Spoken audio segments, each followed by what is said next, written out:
જય માતાજી, જય દ્વારકાધીશ. ભાઈ વાત સાંભળજો આખી, સત્ય હોય તો તમે તારે કોમેન્ટમાં મને જી કેવું કહેવાનું છું તમને. 2010ની ગાડી આપણી પાસે. 2010માં આપણે નવી છોડાવીને આપણા છોકરાઓ ભણતરમાં ચડાવ્યા. હરું અત્યારે નેટ લગીને પુગાડ્યું. 2010થી પછી એની 2,20,000 રૂપિયા ફી. આપણે મહેનત રાતદી મહેનત કરીને બધું કર્યું છે. હવે 12માં 91-92% આવ્યા, નીટમાં 550%ની ઉપર આવ્યા. પછી આપણે હાયર છીએ તો એમાં કંઈક 1% વધારે આવતા છે. આટલી મહેનત કરી છોકરાએ, હું એમ કહું દિલથી મહેનત કરી, બરાબર. અમારા કુટુંબનું કહું આખા, કે પહેલાં છોકરાએ પરીક્ષા દીધી અને હવે અત્યારે એમ કહે કે ભાઈ પેપર ફૂટી ગયું હતું. તો પેપર ફૂટ્યું તો કોઈક અધિકારીએ જ ફૂટ્યું હોય ને. એના હું આ નિર્દોષને હું કામ હેરાન કરો? અમે રાતદી અમારા એક ટાણું રોટલા ખાઈ છે. છોકરાઓને ભણાવવા હાટુથી અમે એક ટાણું રોટલો ખાઈ. બપોરે ન ખાધું હોય ને તો સાંજે ખાઈ છીએ.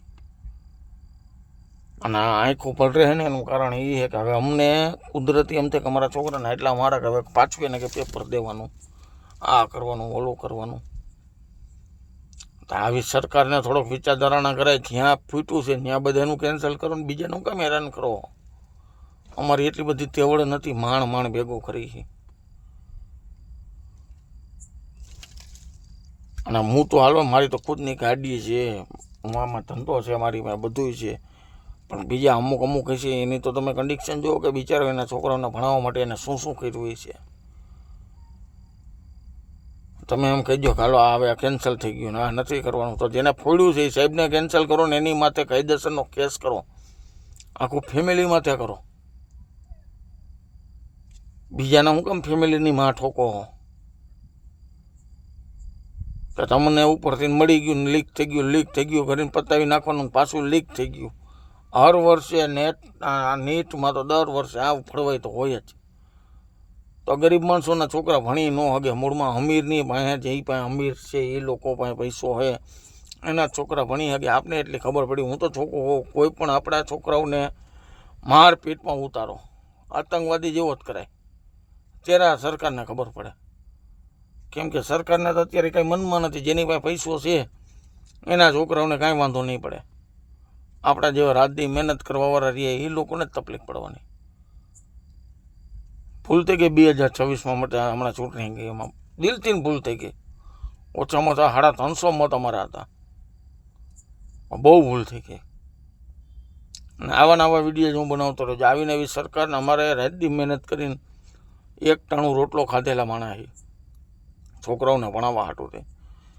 આવી સરકાર જ ફેંકી દો ને કે સરકારના એના સરકારમાંથી ને જેવા રહ્યા એના હિસાબે જ થાય છે ને. નકર એવા એના પેપર લીક થઈ ગયું, ઓલું થઈ ગયું, પૈસા ખાતા ત્યારે જ થયું ને. ઉપર મળતું હોય છે તો જ છે ને, નકર એમને લીક થાય. આમાં બીજું તો આપણે કંઈ બોલવું નથી, અને આપણે આ શબ્દ બોલવી આપણી લાયકાત નથી. અને કોઈ બેન દીકરી આમાં આપણો વિડીયો જોવે ને આપણે આ શબ્દ બોલીને આપણી લાયકાત નથી. બાકી એટલું કહીએ કે ભાઈ જરાક સમજો.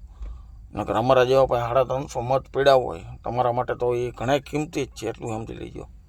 પછી અમારા જેવા જે ઘણા પીડા ફેંકાઈ ન જતા. કેમ કે ઉજાગરા અમે રાતથી ઉજાગરા કરીને મહેનત કરીને અમારા છોકરાની ફી ભરી. ટ્યુશનના 1.5 મહિનાના 18,000 રૂપિયા ને 3,000 રૂપિયા રિક્ષા ભાડા દઈ છે. પેટમાં નથી ખાતા ને એટલો અમે ખર્ચો કરી છે ને અમારા છોકરા પરીક્ષા દઈને આવે ને અને પછી આ તમારી ભણવાય કે પેપર લીક થઈ ગયું. તો તમારે પહેલાં શબ્દ નથી બોલવો, ચાલુ કરીશ તો બંધ નહીં થાવ.